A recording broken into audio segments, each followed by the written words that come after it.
Ei, Gisele, Lili. Ei, Gisele, coisa boa. O pessoal tá chegando. A Isa chegou. Ei, Bel! Nossa, que prazer enorme estar aqui com você, Belina. Meu Como você Deus. está? Belíssima! São seus olhos. Oh, acho que tá precisando trocar de óculos, Isa.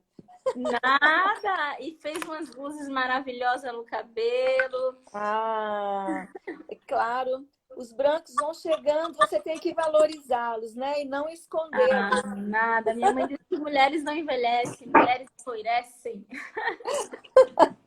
Pois é. Que bom te ver, Sara. Que delícia. Que coisa boa te ver. Que Ô, saudade. Bel, deixa eu falar para você uma resenha. Sabe que recentemente eu escrevi um e-book, né? Aham. O nome do meu e-book é 7 Passos para ser aprovado no mestrado. Ah, E aí, tem um passo que eu falo sobre a importância de você criar bons relacionamentos na academia, que o nome disso é networking, né? Hoje já tem, inclusive, ah, diversos teóricos que falam a respeito desse networking, como você fazer esse networking. A verdade é que eu sempre fiz networking, mas eu não sabia que o nome era esse, né? Quando a gente está aham. começando, a gente não entende muito os nomes das coisas, mas era isso que eu fazia. Só para você entender onde eu quero chegar. Uhum. Nesse meu e-book, 7 Passos para ser aprovado no mestrado, eu escrevi Aham. sobre uma professora que eu tinha um sonho de conhecer. Aí eu falava no e-book que eu só conhecia ela pela literatura, por vídeos, né? Essa professora eu tinha muito desejo de conhecer. E aí um dia eu vi que essa professora ia fazer uma comunicação em um evento lá em Florianópolis. Já estava no mestrado e eu pensei comigo, olha, eu acho que é uma boa oportunidade de eu ir lá nesse evento para conhecer essa professora. Olha como eu fui intencional. Uhum. Porque, assim, é tão lindo de falar isso, porque você só está sabendo disso hoje. Eu acho que isso tem mais de 10 anos, tem, sei lá, talvez 13 anos. Meu Deus, essa professora era eu? Essa professora era você! Meu Deus, que honra! Que Não sei honra! se você lembra, mas quando a gente se conheceu pela primeira vez, que foi lá no Anda, em Florianópolis, eu fui até a sua sala, que você estava fazendo a comunicação. Naquela época não existia WhatsApp, mas aí a gente trocou SMS. E aí a gente conseguiu comer pizza, conheceu um pouco da cultura da cidade, saiu eu, você, Ciane, Marília. Lembro disso. Claro que eu lembro. Ô, Bel, mas História. eu fiquei numa alegria, eu fiquei tão feliz com isso, eu fiquei tão feliz. E aí eu já queria estreitar esse meu relacionamento com você, porque eu sempre lhe amei desde sempre, né? A minha relação assim com você, a admiração pelo seu trabalho sempre foi muito forte. Aí eu lembro que quando teve o evento que você organizou, o seminário que você organiza todo ano pelo seu grupo de pesquisa, eu fui, ainda levei mais 2 amigas comigo para o seu seminário. E aí, para minha surpresa, para minha grata surpresa, no ano seguinte, você me convidou para eu ir como palestrante do seminário. Sim. Então, E assim, eu, olha como o círculo foi. pois é. E eu quero retomar um pouco daquela conversa que a gente começou naquela época, por isso que você estava aí no nosso coração de estar com a gente hoje, né? Dá boas-vindas. Ui! Não, gente, desculpa, caiu aqui. Dá boas-vindas para o pessoal que está chegando, né? A Lilidência, a Olga, tanta gente bacana que a gente conhece, tanta gente interessante, pessoas que a gente tem vontade de abraçar, né? E nesse É, tempo não dá. Bom, pessoal, enquanto vocês estavam chegando aqui, eu e Isa estávamos trocando, né? Amenidades, lembrando um pouco, né, do tempo que a gente se conheceu. Isa me contando algo que de fato eu não sabia. não. E hoje nós somos amigas, né, Isa? Que delícia ter essa amizade. E, bom, pessoal, nós vamos dar início, então, já são 17h05, né? A gente tem esse prazo de 5 minutos que a gente vai conversando, até o pessoal vai chegando, e explicar um pouco, né? Para quem nos acompanha todas as lives, pode parecer um pouco repetitivo, mas é importante a gente localizar o que é dança e prosa. É um projeto que ele é criado nesse tempo de pandemia, de isolamento social, na ideia de dar continuidade às conversas que a gente tinha presencialmente no grupo de estudos, lá na UFMG, no curso de Educação Física, junto com o grupo de pesquisa Concepções Contemporâneas em Dança, que a Isa, né, relatou aí. Como a gente não consegue ter os nossos encontros presenciais, a gente pensou nesse projeto numa maneira de dar continuidade às nossas conversas. E a nossa grata e grande surpresa é que, às vezes, os nossos encontros presenciais, eles ficam limitados pela presença, né? Da gente ter, por exemplo, a Isa, que hoje mora em Brasília, não pode estar presencialmente, mas numa live ela pode estar, né? Tem a Olga Valesca, que é vice-líder comigo do grupo de pesquisa Concepções Contemporâneas em Dança, que embora ela more aqui em Belo Horizonte, né? Ela esteja ali no Cefet MG, aqui, mas, gente, trânsito é um negócio, né? Que dificulta muitas vezes nós estarmos presencialmente. E por causa dessas lives, eu tenho encontrado com a Olga toda segunda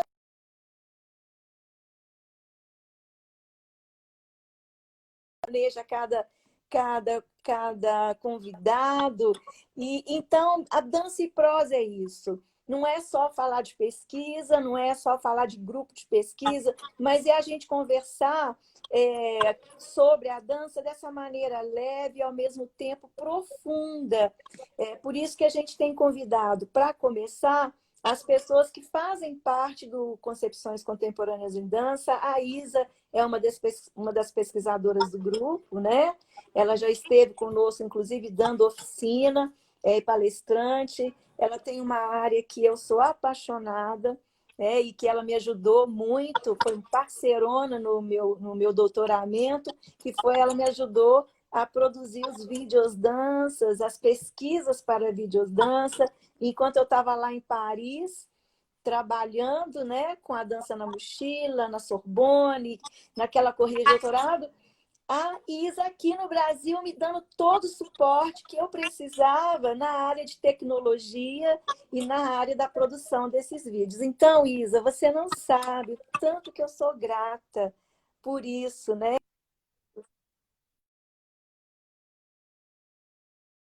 Por esse companheirismo acadêmico que, de fato, nos fortalece, nos ajuda, né? Então, quando a gente fala de dança e prosa, e quando a gente fala de metodologia e de pesquisa, a nossa ideia é transformar isso num papo leve, num papo de que estimula as pessoas a pesquisarem e desmistificar um pouco esse monstro, né? Esse Frankenstein que a pesquisa pode ter para muitos. E é interessante que a Isa, ela vem fazendo um trabalho muito interessante, a partir até do próprio e-book, que ela vai falar, que são 7 passos para ser aprovado no mestrado, que é um trabalho sensacional, estou acompanhando, e eu vejo tanto que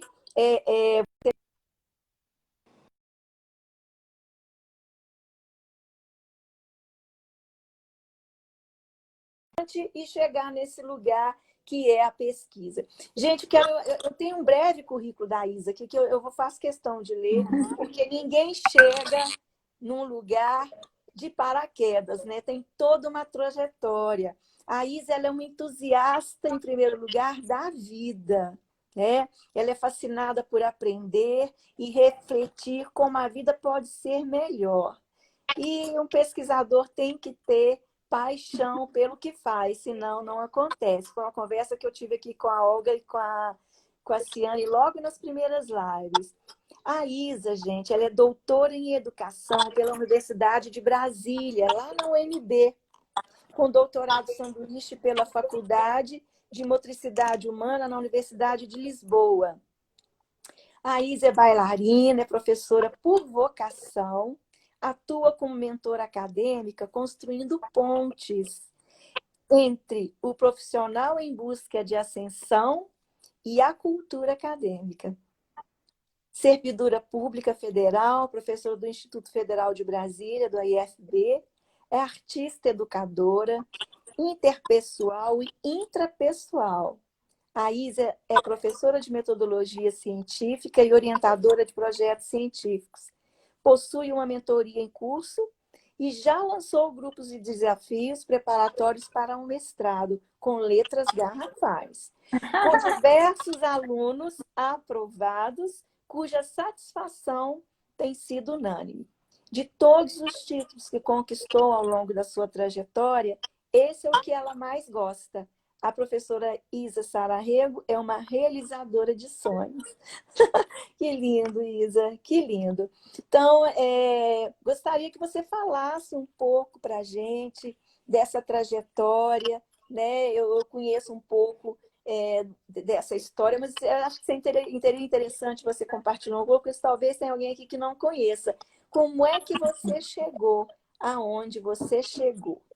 Que demais, Bel. Assim, primeiro dizer para você que tem sido assim uma honra e um privilégio estar aqui com você, comunicando com você, com essa equipe maravilhosa, que é o programa de extensão da UFMG que você coordena, que é o nosso grupo de pesquisa, né?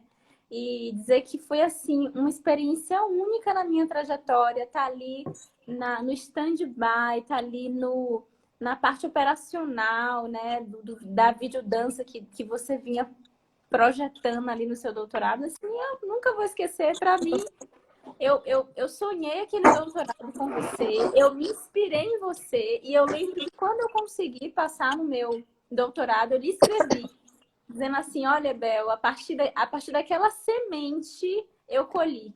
Então, eu tenho certeza que foi uma grande inspiração para a minha vida desde sempre. Então, como você sabe, Bela, a minha trajetória na academia, ela começou justamente porque eu me inspirava muito na pesquisa de dança da oração e tudo mais, né? Eu dançava na igreja. Então, eu sou licenciada em dança pela Universidade Federal da Bahia. E na academia eu encontrei um lugar de oportunidade mesmo. Porque eu entendi que no longo prazo eu poderia atuar como bailarina, até mesmo como uma frente de hobby ou como uma frente de, enfim, de execução para outras áreas, mas que a pesquisa poderia ser um lugar que iria me sustentar no longo prazo. Né? Eu enxerguei no quarto semestre, eu acho que ali foi quando eu realmente decidi que eu queria levar aquilo como uma profissão, a pesquisa como um engajamento mesmo.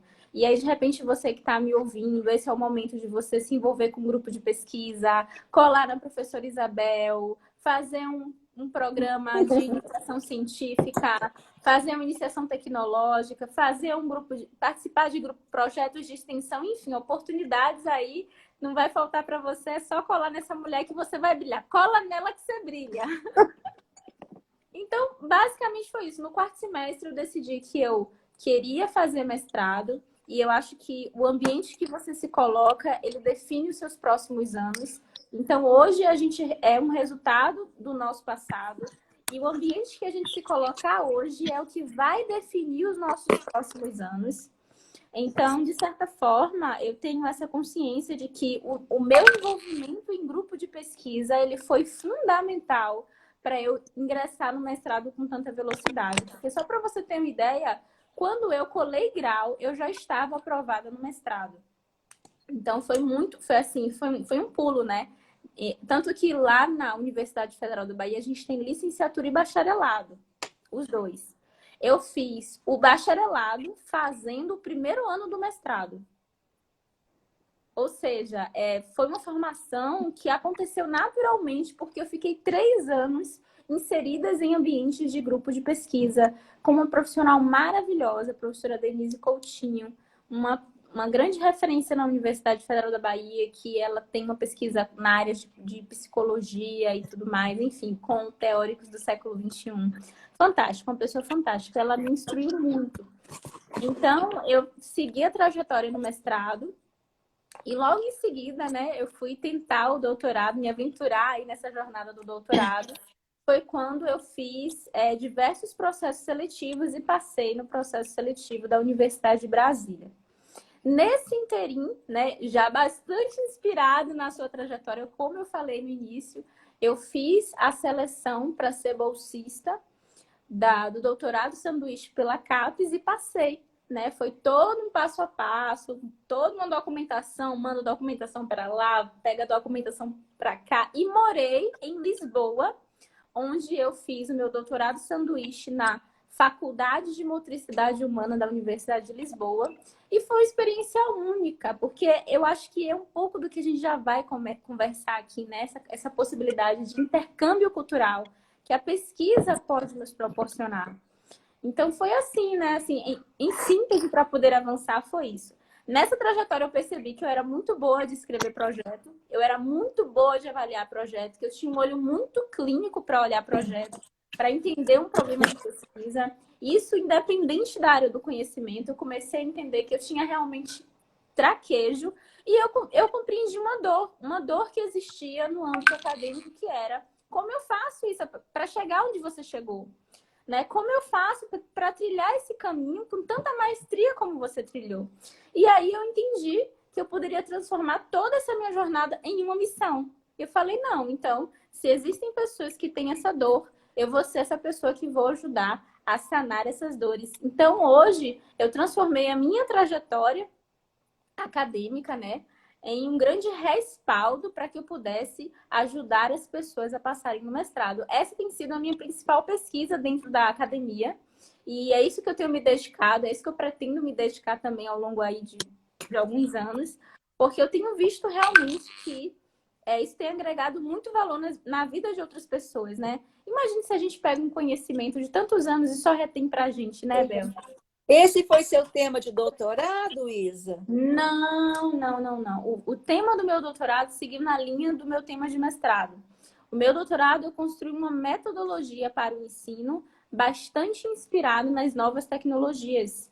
Então, eu orientei um professor da educação básica que queria trabalhar com arte e tecnologia, e eu dei para ele um passo a passo a partir de algumas ferramentas, a partir de um software chamado Isadora, né, a partir da instrução de como ensinar a fazer uma videodança.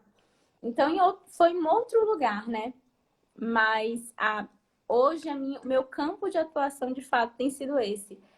Ajudar você aí que está me ouvindo, me assistindo, nos assistindo, a ser aprovado no mestrado e conseguir galgar aí o seu sonho, né? Ô, Isa, então eu proponho a gente ter a nossa conversa sobre duas perspectivas, dois momentos, tá? O primeiro, nós vamos falar sobre essa metodologia, né, que você está desenvolvendo, você tem até o e-book. Eu acho que vai ajudar muitas pessoas, né, a desmistificar. Talvez você que está aí na nossa live, que tem essa intenção do mestrado, mas acha assim, eu não dou conta, é muito difícil, não tem tempo, vou deixar para depois, né? Então, talvez a Isa possa nos ajudar a refletir sobre isso e você já até saia daqui dessa live com ideias. E o segundo momento, Isa, eu quero muito, porque eu sei que é a sua expertise e você já falou aí que é uma linha que você trabalhou tanto no mestrado quanto no doutorado, e eu conheço, porque você também, essa parte que você me ajudou, né? Também nos primeiros momentos com o videodança, que é a gente falar um pouquinho sobre esse aspecto da videodança, né? Videodança é dança? Algumas perguntas, né? Videodança por quê? Bem, enfim, mas quando a gente chegar nesse segundo momento, a gente conversa. Topa? Claro, você que manda. Então, You vamos are the lá. boss.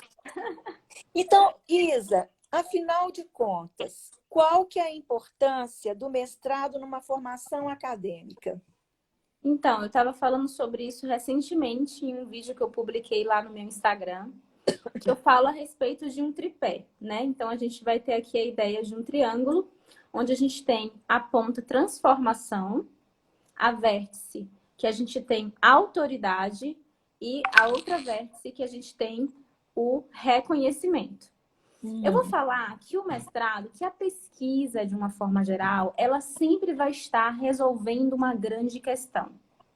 Sempre vai ter uma pergunta que está colocada para o mundo, colocada para o outro. E às vezes essa pergunta é até implícita. Às vezes eu posso não enxergar porque eu não sou exatamente da sua área do conhecimento. Mas você que é bailarino, enfermeiro, engenheiro, arquiteto, você está tão inserido dentro da sua área do conhecimento que aquele é um problema colocado de forma clara e você consegue enxergar. Então, a sua pesquisa, ela vai gerar uma transformação na sociedade a partir do momento que você busca a resolução daquela questão. Então, acho que a primeira vértice do tripé é a transformação que você gera, que é para além de um ego, que é para além do eu sou mestre, é dizendo assim, nossa, a sua pesquisa, ela pode proporcionar um impacto social, um impacto econômico, ela pode proporcionar um bem para uma comunidade, ela pode trazer uma comunidade que antes estava, por exemplo, como dizer, que estava ali abafada, que não tinha nenhum tipo de referência, ela pode trazer à tona uma determinada comunidade, enfim. A gente sabe que a pesquisa, ela vai, a importância dessa pesquisa nesse momento é entender que ela vai transformar uma determinada área do saber. E quando a gente transforma, obviamente a gente provoca mais questões, mais resoluções. Eu falo para os meus mentorandos hoje, né? Qual é a maior questão de pesquisa da humanidade nesse momento, época pandemia, Covid-19? Como se cura esta doença? Essa é a principal pergunta. Qual é a cura? Então, todos os pesquisadores estão trabalhando nessa questão. Todos os pesquisadores estão buscando essa transformação. A gente precisa desse momento, né, de transformar essa realidade, que é uma realidade que está aí muitas das vezes presente o caos. Então, a gente tem como primeiro tripé, como primeiro vértice do tripé, a transformação. Depois, a gente vai falar sobre a questão da autoridade que você se torna por você ser um pesquisador com um mestrado. Então, a gente está falando sobre o nivelamento que o mestrado ele vai lhe dar, exatamente porque você vai ter reconhecimento, né? A gente já fala dos dois, transformação, autoridade e reconhecimento, exatamente porque você vai ser reconhecido pela academia, porque você vai ter um mestrado. A Bel sabe disso muito bem. Ela é uma exímia professora, teve uma carreira maestral. No mestrado, a gente precisa cumprir uma série de créditos. A gente precisa qualificar, a gente precisa de todo um diálogo com a academia, com o orientador, a gente precisa publicar. Não é uma formação que a gente pode comparar, por exemplo, a uma especialização. Né? Eu conheço pessoas que pagaram, sei lá, não pelo valor, mas pela falta de rigor, pagaram lá X reais e em 6 meses já era especialista em alguma coisa.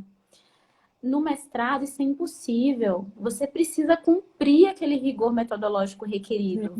Então, para que você se torne uma autoridade, você, na sua área de atuação, você precisa cumprir a jornada, né? O caminho se faz na caminhada.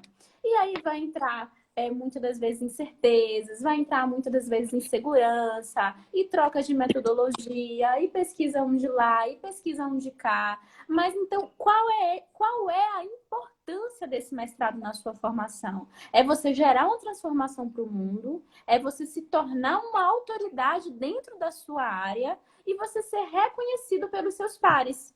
Porque quando a gente fala de titulação, a gente fala de reconhecimento. Então, acho que esse tripé, eu acho que ele sistematiza bem, né, Bel? Sintetiza bem, né, a importância desse mestrado na nossa formação. E quais são as oportunidades que a pesquisa, você falou um pouco, mas assim, como é que você pontuaria sobre as oportunidades que a pesquisa pode oferecer? Perfeito. A gente sabe, né, Bel, que no Brasil, infelizmente, né, o nosso sistema educativo nem sempre abarca outras inteligências para nos dar oportunidades de entrar na universidade. Por exemplo, no exterior, quando você tem uma habilidade de dança, uma habilidade de esporte, uma habilidade, você consegue rapidamente uma inserção e até mesmo bolsa 100% se a sua habilidade ela for maestral, se você for aquele exímio, aquela pessoa que toca piano super bem, aquela pessoa que toca violino super bem. Então, no exterior você consegue isso muito rapidamente, por exemplo, né? Então, no Brasil, nem tanto. Então, a partir do momento que a gente entende que a gente tem múltiplas inteligências, a inteligência sinestésica corporal, que é a inteligência do corpo, provavelmente, a gente sabe escrever um projeto, a gente sabe fazer um projeto sobre isso. Caraca, velho, vou fazer um projeto de pesquisa sobre o corpo, sobre a dança, ou sobre a música, ou sobre o esporte, ou sobre aquilo que eu acredito. E eu vou colocar isso para render, para... Cara, certamente um orientador pode olhar para você e falar: meu filho, é isso que eu quero aqui. Então, a gente tem a possibilidade de viver um intercâmbio cultural com a nossa arte, com a nossa inteligência em outros países, se a gente tem essa perspectiva ampliada. Então, a gente tem a possibilidade de ter o intercâmbio cultural, a gente tem a possibilidade de conhecer e se relacionar com pessoas novas, né? Novos grupos de pesquisa. E, claro, a gente tem aí uma margem de possibilidade teórica que a gente pode vencer, que a gente pode alcançar no longo prazo.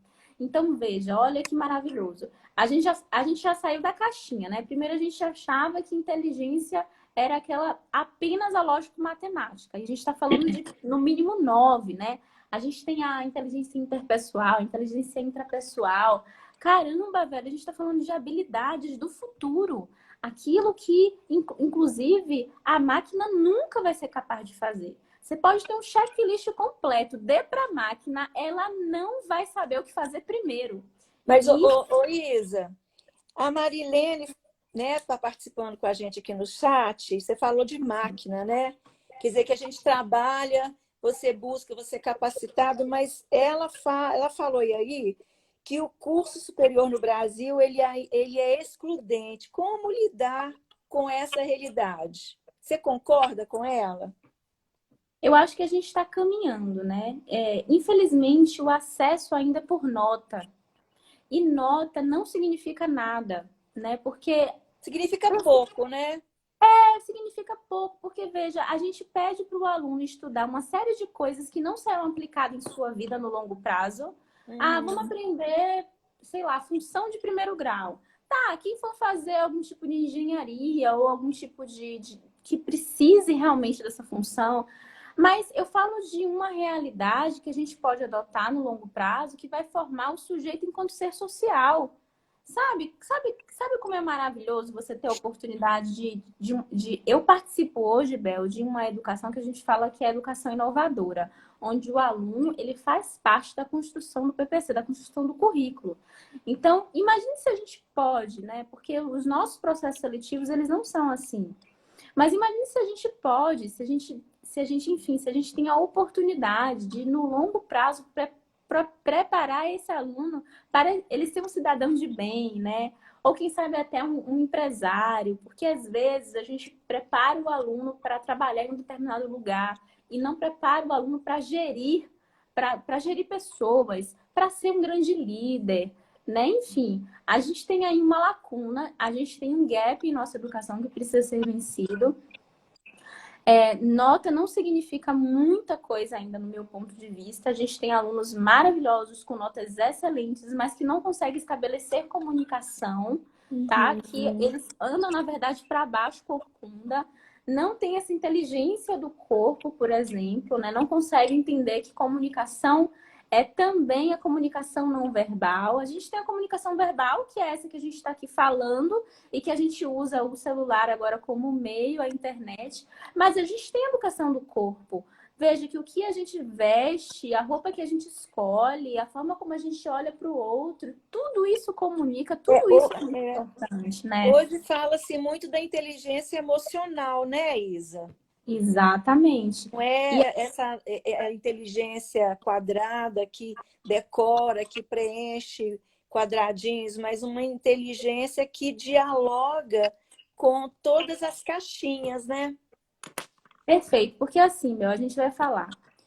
Todo mundo aqui da live sabe que a gente precisa se alimentar bem. A gente precisa se alimentar bem, a gente precisa praticar atividade física, a gente precisa. Isso é saúde, não estamos falando de estética. Isso é Uhum. saúde.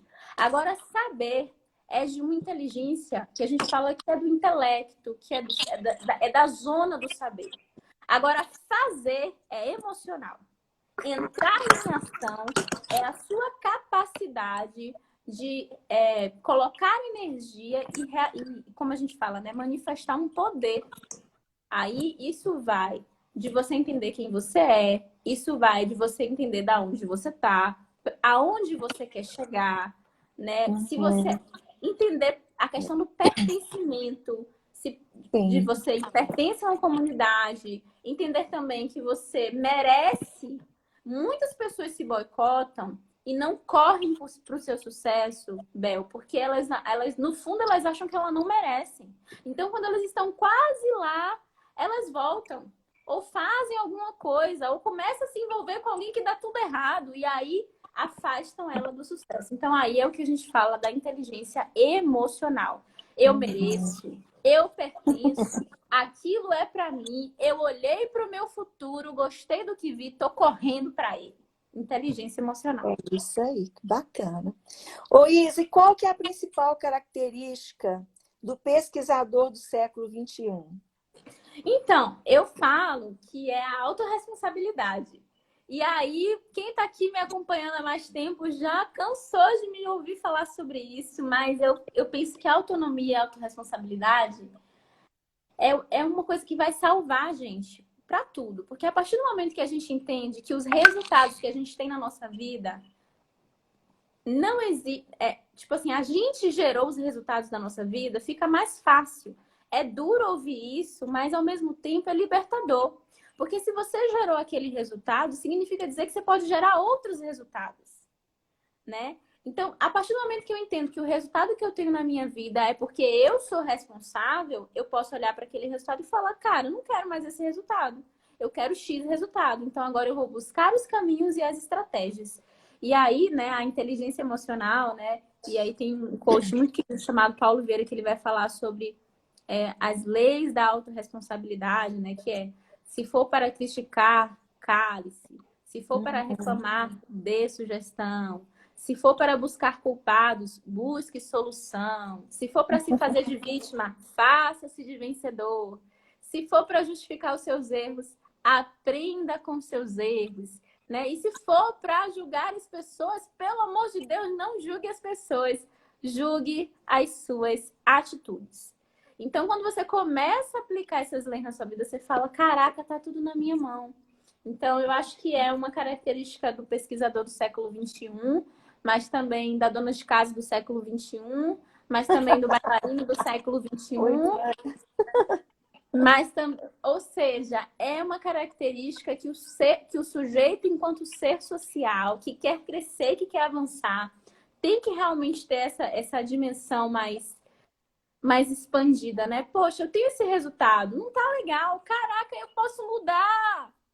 Eu tenho esse resultado porque eu que criei, eu posso mudar, né? Então eu posso sim fazer uma pesquisa X em tal lugar, eu posso propor meu projeto para a professora Abel de PIBIC, né? Eu posso terminar minha graduação e pensar no mestrado aqui ou fora, tá tudo na minha mão. Então, se a gente se autorresponsabiliza, as coisas elas vão acontecer a partir do nosso posicionamento. Isa, eu vou te cutucar com uma perguntinha. Talvez Nível. até cretina, acho, mas Tá bom. qual que é a distância, no seu entender, do querer e do poder? É uma boa Não, é uma boa pergunta, tá? É uma boa pergunta. Vamos lá. Algumas pessoas falam que querer é poder, né? Uhum. Algumas pessoas falam que querer é poder. Mas veja bem, a partir do momento que a gente coloca foco em qualquer coisa, a gente realmente produz energia. Foco é produção de energia, foco é produção de poder. Se a gente quer alguma coisa, mas a gente não entra na frequência daquele querer, não, tipo assim, é um querer meio murcho. Porque eu falo que querer todo mundo quer, né? Tem que ter um sentido maior do que o querer. Tem que ser aquela perspectiva assim, olha, eu me apodero disso, eu acredito que eu posso e por isso eu vou. Então, assim, querer só não é suficiente. É Uhum. preciso desejar. É preciso colocar aquilo no foco todos os dias. E aí tem uma frase que eu uso muito na minha mentoria, né? Eu acabei, inclusive, de gravar um áudio lá de 2 minutos falando sobre isso, que é o seguinte. Então, tomem nota aí, vocês que estão nos acompanhando dessa frase, para vocês Vou anotar, fala aí. colocar essa frase na sua vida. E a frase é o seguinte: decida o que você quer e dedique-se a pagar o preço. Decida o que você quer. Eu quero X. E o que precisa fazer para isso? Faça aquilo que o seu sucesso lhe exige. Trabalho. Tem que trabalhar, tem que E o fazer a trabalho contrapartida. devolve, exatamente. E o trabalho devolve. Decida o que você quer e dedique-se a pagar o preço. Eu vou dar um exemplo meu, Bel. Vou dar um exemplo meu. Eu tive um outro nível social, eu não tive escola bilíngue, né? Hoje eu me comunico bem em inglês, mas eu não tenho fluência. Mas eu decidi que eu quero ter fluência no inglês. Sabe o que eu faço? Eu acordo e todos os dias eu estudo. Eu estou pagando o preço pela minha decisão. Porque eu não enjoei de me comunicar. Você fala inglês? Ai, me viro. Ai, me viro. Enjoei de me virar. Não quero, eu quero falar, eu quero dar aula. Essa aula que eu estou dando aqui para vocês, não é aula, é live, mas assim, vocês entenderam? Essa live, né? A frase é a seguinte, pessoal. O pessoal tá dizendo, perdi a frase. A frase é a seguinte: decida o que você quer e dedique-se a pagar o preço, né? O trabalho devolve. É trabalho, é trabalho, é trabalho. O trabalho devolve. Então, qual é o gap aí, né, entre o querer e o poder?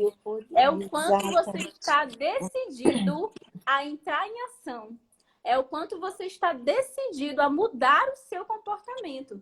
História, estado, resultado. A história que você se conta gera um estado, né, gera um comportamento e vai gerar um resultado. História, estado, resultado. Então, muita atenção nessa trajetória e nesse caminho. Se você está se contando, né, que você, a partir de hoje, decide focar e você foca realmente, seu comportamento muda, certamente seu resultado aí vai ser bem benéfico para a sua vida. Bacana. Ô Isa, você faz um trabalho. Fala um pouco para a gente do seu e-book, que você falou, a gente começou a conversar sobre Então, ele, né? inclusive, eu não sei se a Neila está online ainda, mas ela tinha falado, eu posso baixar o seu e-book? Pode, pelo amor de Deus. Olha, o e-book ele é gratuito e ele é um projeto muito bacana que eu ajudo as pessoas a passarem no mestrado. E eu acho que ele é o ponto zero para qualquer pessoa que quer começar um relacionamento com a academia. É baixar e ler o meu e-book. É 7 passos para ser aprovado no mestrado. E você pega ele lá na minha bio. Ele está disponível na minha bio. Então, depois da live, você pode ir lá, fazer o seu cadastro e baixar gratuitamente o meu e-book que está lá na minha bio. Se você não conhece o meu Instagram, toda a semana eu coloco dicas gratuitas também lá, É assim como muito bom. Eu sigo a Isa. Obrigada, Bel. E aí você também pode estar compartilhando um pouco dessa experiência comigo. Nesse e-book eu falo exatamente os 7 passos que eu acredito que é introdutório e inicial na carreira acadêmica de qualquer cidadão. O Qual que é o ponto seu 1, perfil, Isa? Qual que é o seu perfil? O pessoal está perguntando aí. uai, mas não está aqui na nossa live? Isa Não, Sara Rego. Isa Sara Rego, pessoal. É, É o nome dela.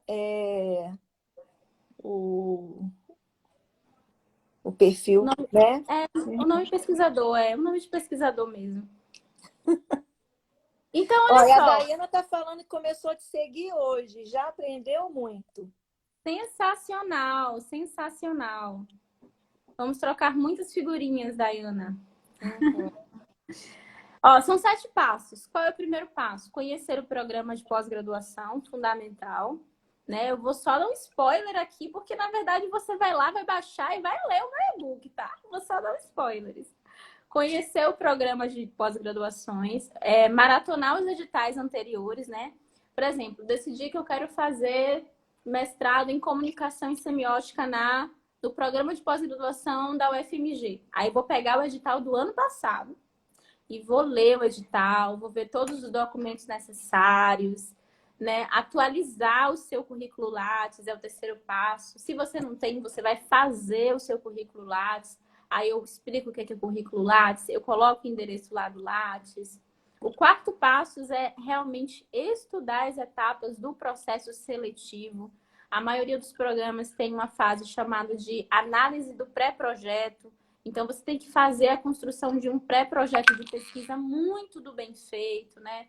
Tem geralmente uma prova de conhecimentos específicos, que é a prova dissertativa. Tem também a apresentação de um memorial, isso vai de programa para programa, né? Alguns têm, outros não têm. E, claro, tem a entrevista, que é uma etapa, assim, fundamental, que você tem que entrar com bastante autoridade e certeza ali do que você quer. O quinto passo é justamente fazer esse pré-projeto de forma maestral. E aqui eu dou algumas dicas, né? Que não pode faltar no seu pré-projeto: formulação de problema, construção de hipótese, identificação do tipo da pesquisa, dizer qual é a amostra, qual é a população pesquisada, definir um plano de coleta de dados, colocar ali qual é o cronograma da pesquisa. Desenvolver, né? Sexto passo, desenvolver bons relacionamentos na academia. E se você estava aqui no início da live, eu contei rapidamente que a professora que eu conheci há muitos anos atrás, na verdade era a Bel. Eu não escrevo o seu nome no e-book porque eu não pedi autorização, né, Bel? Mas no meu coração eu sei que é você. Olha só, então aqui o sétimo e último passo é se preparar para a prova de proficiência, tá? Que é a prova de língua estrangeira. Então, é basicamente esses 7 passos que eu falo no e-book. Vocês vão lá baixar no meu Instagram, tá disponível, é gratuito. Eu tenho certeza que vai colaborar muito aí na trajetória de mestrado de vocês. E se você puder, tenha um mentor, tá? Porque o mentor adianta a vida. Eu participo hoje, Bel, de 2 mentorias, tá? Não estou aqui gratuitamente, não, tipo, falando, cheia de frases. Não, é porque tem muita gente aqui por trás. Eu acredito muito nisso. Não aceite conselhos de quem não chegou aonde você quer chegar. E o ambiente que você se coloca hoje define os seus próximos anos. Então, eu, de fato, decidi para onde eu quero ir. Por isso, eu tenho que me conectar com as pessoas certas. E se você pode investir em uma mentoria, faça isso. Porque você vai adiantar a sua vida 2, 3, 4 anos luz. Ô, Isa, a Camila está perguntando aqui como escolher um programa, como definir o melhor programa. É uma ótima pergunta. Eu sempre falo que parte do seu interesse de pesquisa, né? E o seu interesse de pesquisa é definido pela sua trajetória. Porque, veja, não tem como eu ser uma pessoa que só trabalhei com construção civil e querer pesquisar a água. Não é compatível. Então, se eu sou aquela pessoa que só trabalhei com construção civil na minha vida inteira, eu vou buscar um programa de pós-graduação e uma linha de pesquisa, que não é só o programa, é uma linha de pesquisa que dialogue com aquilo que faz parte da minha vivência. Ah, Isa, mas o que eu quero pesquisar não faz parte da minha vivência. Eu acho que fica um pouco meio fora de... Como é que eu posso dizer? Fica meio desnorteado isso. A não ser que você queira começar um projeto teórico do zero, né? Assim, se infiltrar mesmo em grupo de pesquisa, buscar professor e começar um projeto do zero. Mas mesmo assim, na introdução, em algum momento você teria que justificar também uma justificativa para a ciência, né? Relevância daquele projeto na ciência, mas também uma justificativa por que você escolhe aquele tema.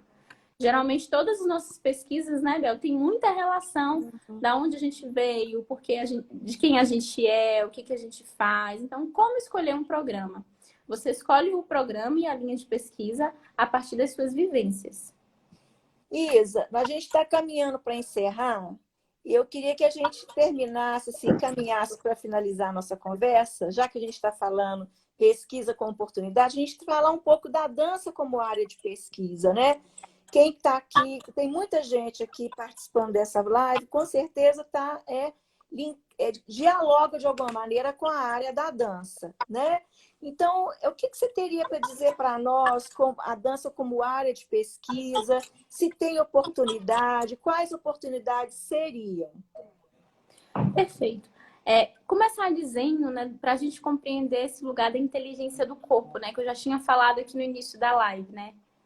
Então a gente tem que começar a entender que o corpo ele é um sistema operacional complexo que não está separado da mente e, portanto, ele é um sistema que ele é holístico, ele é complexo. Então, a gente pode falar do corpo como esse sistema poderoso que está interconectado a todas as áreas do conhecimento. E quando a gente entende isso, estuda isso mais profundamente, a gente consegue estabelecer interseções com outras áreas do saber e propor pesquisa. Então, vai ter dois caminhos para a gente que quer trabalhar com pesquisa em dança. Primeiro, a gente pode ser pessoas proponentes, né? Que a gente se propõe a pesquisar a nossa própria área, a nossa própria história, né? Uma espécie de... etnografia não é palavra, não. Uma espécie de autobiografia, né? Pesquisar a nossa própria arte, a nossa própria história. Ou a gente pode olhar para a história do outro, olhar para o corpo do outro, por exemplo, para o corpo de comunidades indígenas e pesquisar aquele tipo de corpo, aquele tipo de arte, aquele tipo de cultura. Então, existem dois caminhos. A gente pode olhar para a nossa história e a gente também pode olhar para a história do outro. Hoje, no Brasil, existem diversos editais que apoiam esse tipo de pesquisa. E a gente tem o próprio caminho do mestrado, né, do mestrado, do doutorado, para a gente fazer esse tipo de pesquisa. Uhum. A gente, enquanto artista, também pode escrever projetos para editais de fomento a partir da nossa própria história ou a partir da história do outro. E esses editais de fomento nos dá recurso financeiro para que a gente possa tocar os nossos projetos. Seja ele em linhas culturais ou seja eles numa linhas assim mais menos tradicionais, digamos assim. Seja nas linhas mais tradicionais, pesquisando danças tradicionais, ou seja para um bem de uma comunidade, ou seja, enfim, para aquilo que a gente acredita como relacionamento para a área da dança. A gente tem muitos, aqui mesmo no DF, Bel, tem uma agência de fomento chamada FAP, que a FAP é a Fundação de Apoio à Pesquisa. Tem outra agência de fomento chamada... Bom, agora me esqueci o nome dessa agência, mas Bahia, UFMG... É só vocês pesquisarem aí quais são. Geralmente é na Secretaria de Cultura. Na Secretaria de Cultura da cidade de vocês, qual é o edital que apoia propostas culturais para que vocês consigam fazer manutenção de grupos de dança. Isso aí vocês vão ter a rodo em todas as secretarias de cultura tem. E aí entra aquilo que a gente falou, tem que saber escrever projeto, né? Para todos esses tipos de apoios, a gente precisa da pesquisa. Não porque a gente vai querer ser um pesquisador, mas porque a gente precisa desse conhecimento para poder fazer rodar os nossos sonhos, para poder fazer rodar mesmo a nossa pesquisa em dança. Então, procura na cidade de vocês, as secretarias de culturas, os editais de apoio de fomento, porque tem a rodo e a gente precisa realmente se apoderar deles enquanto artista, tá bom? Ô, Isa, quais são os programas hoje de dança que trabalha a dança no Brasil? Para quem tenha interesse aí. Nossa, mestrado, por sensacional. exemplo. Sensacional. Embora a gente só tenha um programa de doutorado, né? Agora é recente, né? O doutorado em dança da Universidade Federal da Bahia. Eu ouso dizer que diversos professores abarcam e abraçam pesquisas em dança. Eu ouso dizer. Porque, veja, o meu orientador, ele é formado em matemática. O meu orientador, ele é doutor em neurociência, ele tem uma outra formação, mas ele tem uma linha muito sensível. Então, ele viu em mim uma pessoa em potencial, com uma pesquisa muito pronta, né? E eu trouxe para ele uma pesquisa com arte, com dança, com tecnologia.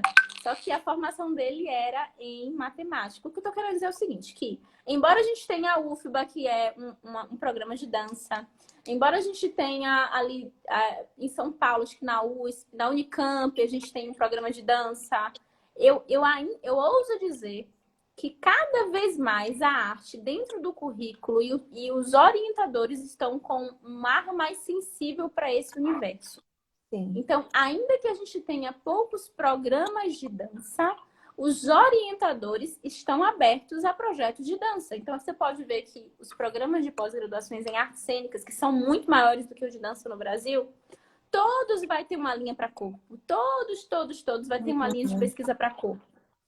Até mesmo um programa de pós-graduação em educação física vai ter professor para poder orientar para a dança com tranquilidade, com tranquilidade. Então, proposta tem, professor tem, orientador tem, compreender que isso é necessário também já tem, né? Já saímos daquele lugar, há muito tempo já saímos daquele lugar de que só se ensina aquilo que é rápido, só se ensina aquilo que é exato. Não, a gente precisa formar realmente numa totalidade. A gente precisa formar uma conexão com o outro. A gente precisa formar de dentro para fora. E a dança é esse lugar sensível, a arte é esse lugar sensível. Né? Você falou uma coisa muito interessante, Isa, assim, porque a gente está caminhando para encerrar, porque o Instagram são 60 minutos, né? Mas a sua fala chegou aonde eu acho que uma coisa que a gente para poder estar encerrando essa live nesse sentido. Você não precisa procurar um programa de dança para poder pesquisar a dança, né? Até porque a dança ela é uma disciplina, ela é uma área eu costumo dizer, ela é multi-inter-transdisciplinar. Ela vai dialogar com várias outras áreas, né? Eu mesma fiz o meu doutorado na Faculdade de Letras, né? Na Estudos Linguísticos, na linha Linguagem e Tecnologia, né? Que eu fui estudar a dança como linguagem. Então, essa pergunta, né, que a gente conversou aqui sobre qual a linha de pesquisa, né? Tem muito a ver com aqui, por exemplo, a Gisele falou aqui que ela é química. Como que uma pessoa que trabalha química vai pesquisar a dança? Gente, todas as áreas elas vão dialogar. Isso é que é lindo, né, Isa? É uma das características que você falou aí do pesquisador do século XXI, que ele não está preso na caixinha, né? Ele está aberto, ele precisa estar aberto para essa questão da multidisciplinaridade hoje. Cada vez mais professores, né, de matemática, por exemplo, estão abertos para conversar com a gente da área da dança. Ô, Isa, nós vamos marcar um outro dia. Combinadíssimo. Conversar sobre a videodança. A Olga tá linda aí. A Olga, por exemplo, gente, quem está aí, ela trabalha no Cefet, na linha de linguagens. Ela fala, eu oriento dança, porque a dança é uma linguagem. A Ciane, né, que faz parte do grupo, que já participou também aqui da live, ela está presente aí. Ciane da Educação Física e foi fazer o mestrado lá no Cefet, na linha de linguagens. Então, gente, olha, é o que a Isa falou. A pesquisa como oportunidade, ela é uma porta, ela é um caminho para abrir para outras coisas, né? Então, eu quero te agradecer, Isa, pela contribuição que você trouxe, né? Por esse diálogo tão gostoso. Eu entendo que a sua fala é um abrir de portas, que às vezes é o que eu falei no início, né? A pesquisa tem a área da pesquisa, a vida acadêmica, parece um Frankenstein, tão difícil, uma coisa tão inalcançável, tão inatingível, mas tudo é aquilo que você falou, né? Decisão e dedicação. E para isso, se você está aí, tem interesse, né, em entrar por esse caminho, está achando difícil, procura a Isa, ela pode estar fazendo esse trabalho de mentoria ou fazendo sua propaganda, hein, Isa? Ah, demais! Mas eu acredito que a Isa pode contribuir demais. Nós vamos ter o nosso seminário esse ano, né? Concepções Contemporâneas em Dança, está marcado para novembro. Mas se a gente não conseguir fazer ele presencialmente por causa da situação, né, do Brasil, como a gente está em relação à pandemia, ele vai acontecer de qualquer maneira online. Então, anotem aí, final de novembro é o período que a gente está programando. Estamos só aguardando para ver o que vai acontecer na universidade. Nós estamos conversando e discutindo sobre esse novo normal, como que a gente vai levar isso, mas anota na sua agenda. O seminário Concepções Contemporâneas de Dança vai acontecer e eu espero, viu, Isa, que você esteja lá com a gente. Nossa, vai ser um prazer, Bel. E foi lindo estar aqui com você e com a professora Olga também, que está aqui com a gente conversando. Sou, assim, muito fã dela também, tenho um carinho enorme pela professora Olga. Nunca esqueço de vocês, assim, são pessoas basilares na minha trajetória. Muito obrigada, Bel, por essa oportunidade. E quero dizer que eu estou disponível para outros diálogos, outros momentos, Nós outros vamos papos. marcar para conversar sobre videodança como pesquisa. Anota aí. Combinadíssimo, tá Tá bom? anotado. É um Tá bom. assunto que eu amo, é um assunto novo e eu acho que é um assunto que dá pano para manga. Sim ou não? Sim, sim, com certeza. Beijo, Ciane, linda. Um Gente, cheiro. muito obrigada, Gisele, Olga, Ciane está aí. Hoje é aniversário do menininho da Ciane, ela está conosco aqui. Muito obrigada, Camila, a Késia. Gente, muito obrigada. E na semana que vem, na segunda-feira, a nossa Dança e Prosa com a professora Kátia Cupertino. E o nosso tema na semana que vem é sobre danças populares. Aguardamos vocês aqui de novo nesse horário, às 17 horas. Gente, tchau, muito obrigada. Isa, que orgulho de ver você nesse lugar, compartilhando com a gente, nos ensinando. Deus continue te abençoando poderosamente. Amém. Pessoal, pesquisa Amém. como oportunidade. Estejam ligados. Tchau, tchau. Tchau.